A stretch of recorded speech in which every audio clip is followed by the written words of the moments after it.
Альянс Свободы. Эстония увеличивает военную помощь Украине и будет обучать украинских военных, а также отправит больше оружия и полевой госпиталь. Эстония уже предоставила помощи на сумму в 250 миллионов евро, поставив гаубицы, джавелины, гранатометы и минометы. И хоть в абсолютных цифрах сумма может и не впечатляет, но в процентном отношении для небольшой страны помощь очень внушительная. Восток. В Белгородской области на очередном складе боеприпасов возле села Тимоново была нарушена техника безопасности, и результат не заставил себя долго ждать.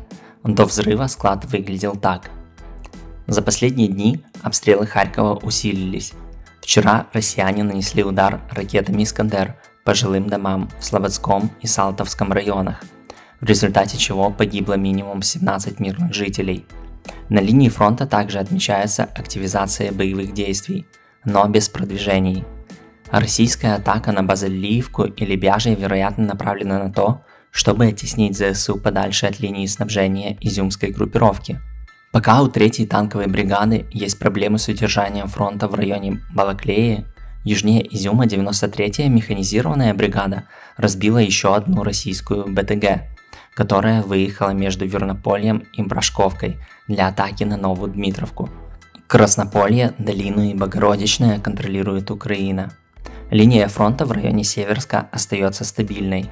Время от времени российские войска тут проводят разведку боем, но полноценного штурма не происходит. А вот южнее бои за Солидар продолжаются. Также россияне продолжают атаки на Бахмут, но к городу они пока не подошли. Бои идут в полях вокруг города и на перекрестке трасс Н-32 и М-03. 72-я механизированная бригада продолжает отражать атаки на Кадему и Зайцеве, и не похоже, что тут возможны какие-то стремительные изменения. На Донецком фронте российские войска возобновили атаки на Марьинку, а также на юг и восток в сторону Новомихайловки. Российские силы также ведут наступление в двух направлениях от Песков и продвигаются в районе Донецкого аэропорта в направлении Опытного.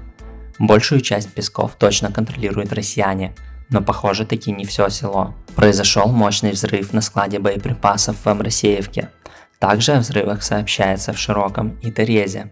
На южном фланге изменений не произошло. Запорожье было обстреляно из реактивных систем залпового огня. Юг.